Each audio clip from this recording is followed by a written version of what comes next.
Ok, bonjour tout le monde, je viens de finir la saison 5 partie 1 de la Casa de Papel. Euh, ouais, je suis bizarrement mitigé. Voilà, je suis assez mitigé sur cette saison 5 partie 1. Donc on va en faire une petite critique sans spoiler. Je me suis dit ça peut être intéressant parce que je vais sortir une vidéo après théorie sur la partie 2 de cette saison 5 bien évidemment, parce que là on a eu que 5 épisodes, je vous le rappelle, de la partie 1 le 3 septembre. Le 3 décembre sortiront les 5 derniers épisodes de cette saison 5 et je me suis dit pourquoi pas en faire une critique sans spoiler, 100% sans spoiler, pour vous inviter à regarder la série, pour vous donner mon avis, pour que vous ayez un petit avis finalement pour ceux qui n'ont peut-être pas vu la série ou pour ceux qui l'ont vu. Si vous êtes d'accord avec moi, n'hésitez pas à interagir dans les commentaires. J'ai mis la petite lettre rouge pour faire penser à la Casa de Papel et aussi un petit peu à ma fureur contre ce volume 1 finalement de cette saison 5 qui est un petit peu, je trouve, bâclé, enfin pas bâclé dans le sens les scènes sont mal faites, etc. Mais dans le sens écriture, etc., j'ai l'impression que ça s'essouffle et que là, vraiment, on est à la fin de cette série Casa de Papel. Bien évidemment, comme je le rappelle à chaque critique, la Casa de Papel, pour moi, aurait dû s'arrêter à la fin de la saison 2, finalement. Je pense que, comme la plupart des gens, ils ont refait une partie 3, enfin une saison 3, avec un nouveau cast, etc., pour le fric, finalement, parce que la série marche bien, donc pour le fric, ils ont fait ça. L'idée est bonne de refaire un cast. La partie 3 était pas dingue, franchement. La partie 4 était plutôt sympa. J'en avais d'ailleurs fait une critique, n'hésitez pas à aller la voir. C'était l'année dernière, je crois, au même mois, un truc comme ça, c'était sorti. La partie 4 était plutôt intéressante parce qu'on mélangeait les parties flashback très très intéressantes. Et du coup, il y avait toute cette scène d'action, il y avait aussi des moments posés. Enfin, je trouve qu'il y avait un mélange très très intéressant et j'ai trouvé que là, oui, je me suis dit pourquoi pas la Casa de Papel n'est pas mort finalement et il y a petit espoir pour bien finir cette série.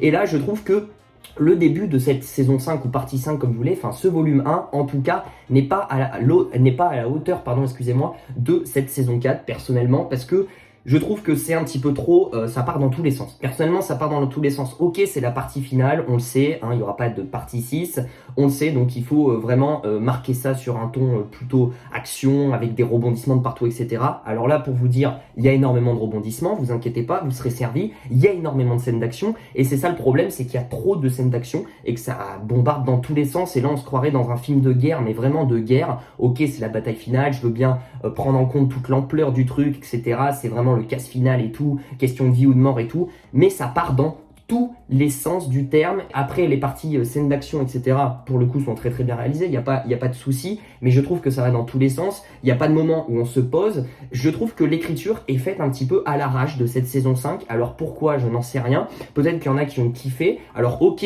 la fin de ce volume 1, c'est clairement what the fuck, bien évidemment. Il y a pas mal de questions à se poser, j'en ferai une vidéo bien sûr juste après, etc. Mais ça me laisse sur ma faim. Je trouve qu'en termes de qualité, on diminue par rapport à une partie 2, par rapport même à une partie 4. Je trouve qu'elle est un petit peu en dessous. Alors ok, on n'a pas toute la partie 5 en totalité, du coup, comme on n'a que le volume 1, donc j'ai hâte de voir en tout cas ce volume 2 de la partie 5. Mais pour l'instant, j'ai passé un bon moment, mais je reste un petit peu sur ma faim et je suis un petit peu déçu de quelques scènes parfois qui sont bâclées. Alors ok, cette partie 5 a été compliquée à tourner finalement parce qu'elle a été tournée pendant la crise du coronavirus. Il y a eu les règles sanitaires, c'était un petit peu le bordel. Ils ont mis beaucoup de temps à faire ce tournage de cette partie 5, mais ça ne justifie pas le fait que l'écriture, je trouve, de point de vue scénario de A à Z, je trouve que l'écriture d'Alex Pina là est pas incroyable. Vraiment, les seuls points positifs des flashbacks que je pourrais donner, c'est vraiment juste le flashback centré sur le fils de Berlin, qui est peut-être un peu mieux développé que les autres flashbacks. Raphaël, qui est pas une surprise, on l'a vu dans la bande-annonce aussi, peut-être qui est un peu mieux développé et qui est plus intéressant et qui apporte peut-être finalement à l'intrigue, mais sinon les autres flashbacks je trouve qu'ils sont d'un ennui total et surtout qui font pas avancer forcément l'intrigue. En fait je suis un petit peu mitigé finalement parce que j'ai bien aimé, sans spoiler, mais j'ai bien aimé la partie du côté du professeur. Voilà, j'en dirai pas plus, mais l'arc sur le professeur dans ce volume 1, on sait à la fin de la partie 4, il est avec Alicia Sierra, il est un peu dans la merde. Vous verrez après, mais j'ai bien aimé cet arc-là. Voilà, j'ai trouvé ça très très intéressant. Voilà, ça c'était en dehors de la banque, j'ai bien aimé en fait les scènes finalement. Mais en fait, c'est à l'intérieur de la banque que je sais pas, il y a un truc qui me pose problème parce que comme je vous ai dit, trop de bombardements, il y a l'armée, c'est trop le bordel. c'est trop le bordel. Bon, il fallait s'y attendre, mais je trouve qu'il n'y a pas de moment réfléchi, posé. On balance. On s'est dit dans la tête des producteurs, on balance. On veut du feu, on veut des balles, on veut des flingues, on balance de la bombe, des explosifs, tout ce que vous voulez. Pendant 4 heures, on fait que ça. Enfin, j'abuse un petit peu peut-être, mais voilà, c'est un petit peu ce que j'en pense en tout cas de ça, et c'est ça qui me fait un petit peu chier, parce que justement le fait de trop bombarder, balancer, et ben parfois tu rates quelques petits plans, tu rates quelques petites scènes qui sont un petit peu rapidos, et que je trouve un petit peu, je tourne la tête et j'ai un petit peu le cerveau en compote, je sais pas où donner de la tête finalement, et voilà, ça aurait pu être fait d'une autre manière, mais après je peux comprendre aussi que c'est la bataille finale, etc., qu'il faut marquer ça en faisant plein de bombardements, etc.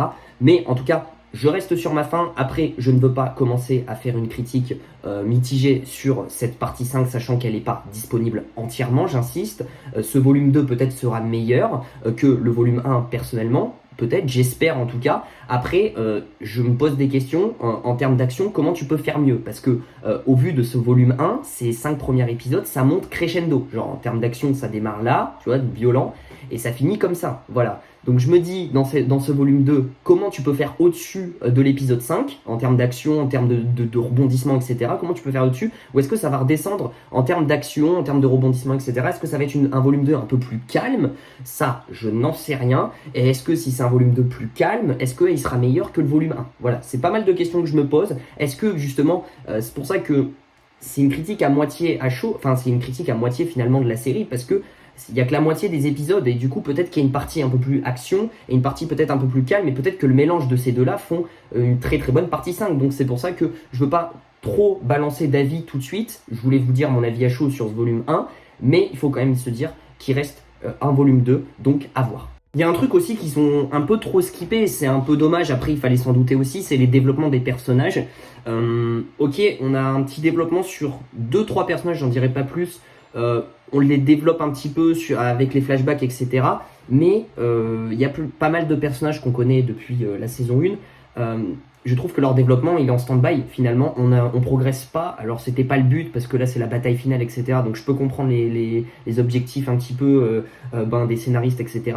Mais quand même je veux dire ils sont au point zéro, c'est-à-dire que tu commences la partie 5, un personnage il évolue pas jusqu'à la fin de ce volume 1, partie 5, je trouve, en tout cas certains personnages, et c'est un petit peu dommage finalement, parce que tu peux quand même tout de même continuer à faire évoluer finalement ces personnages-là, que ce soit les relations, leur développement personnel, tout en faisant la bataille finale, il n'y a pas de problème, ils savent très bien faire les montages alternés, d'ailleurs ça c'est un petit peu leur point positif, et ça a encore été le cas, je veux dire ils savent très bien mettre en place le suspense, ils savent très bien faire monter la chose, faire les rebondissements quand il faut, ils savent faire les montages alternés dans plusieurs lieux différents en même temps, c'était très bien fait, parfois il y a des raccords et tout, c'est très excellent, le montage, franchement le montage est excellent, franchement rien à dire, et puis parfois il y a des idées, parfois il y a des choses qui sont créatives, on peut pas nier, il y a des choses qui sont créatives dans ce volume 1, mais il y a pas mal de choses qui sont un peu trop faciles je trouve, et du coup dont le développement des personnages que je trouve qui skip vraiment, qui mettent de côté, alors que quand même les persos sont importants dans une série,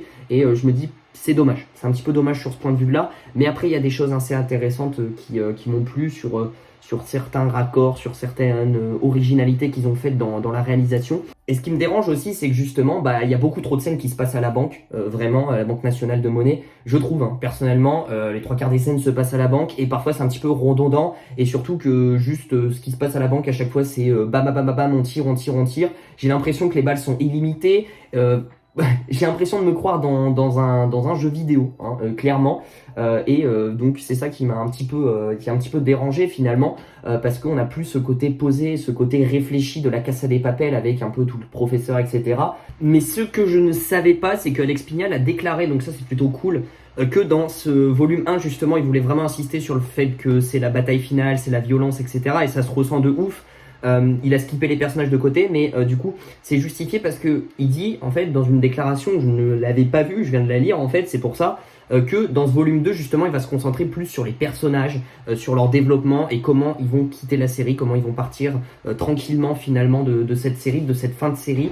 Donc voilà, en tout cas dans ce volume 2 il sera plus calme, ça c'est sûr. à voir du coup comment il va tourner ce truc, mais on sera plus concentré sur les personnages et non la bataille, etc. etc. De toute façon, il fallait s'en douter au vu de ce volume 1 qui est très très agressif chaque épisode. Du coup, ça fait un petit peu plaisir et du coup, je pense que ça peut créer une sorte d'homogénéité, on va dire, entre les deux volumes que tu mélanges et du coup ça peut faire une partie 5 plutôt intéressante avec un moment boom boom et un moment un peu plus calme, donc hâte de voir ça en tout cas si ça va être bien exploité. Bref, oui, la série est impactante, oui, ce volume 1 est impactant finalement parce que il y a quand même des choses assez lourdes qui se passent, je vous en dirai pas plus, on en parlera, il y a une putain de mouche qui me casse les couilles, on en parlera à la partie la vidéo théorie, etc.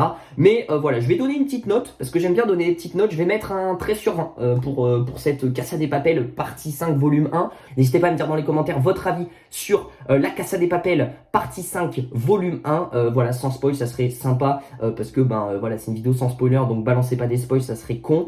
Voilà, et en tout cas dites-moi un petit peu ce que vous en avez pensé, point positif, point négatif. Voilà, je fais une critique peut-être un petit peu désordonnée, désorganisée, parce que je viens de finir de regarder cette partie 5, je voulais tourner la vidéo très rapidement, donc c'est une critique à chaud, il y a peut-être pas bien de recul de ma part, donc peut-être qu'il y a certains points que j'ai pas pris en compte, donc vous m'en excuserez, mais j'aime bien faire des critiques à chaud parce que c'est là où j'ai la meilleure réaction et la meilleure honnêteté finalement pour vous. Je vous dis vraiment ce que j'en ai pensé, voilà, noir sur blanc, transparence. N'hésitez pas à me suivre sur les réseaux sociaux, Instagram si vous voulez me poser des questions, ajoutez-moi, c'est juste ici, c'est là où je suis le plus actif si vous avez quelques questions. Et puis on se retrouve bien sûr très très vite pour d'autres vidéos sur la Casa de Papel, partie 5 saison, je suis perdu, partie 5 volume 1, je suis complètement perdu avec ces parties, ces saisons, mais vous inquiétez pas, c'est pas pour autant qu'on va pas parler de la Casa de Papel, Je vous fais plein de bisous, prenez soin de vous, ciao ciao.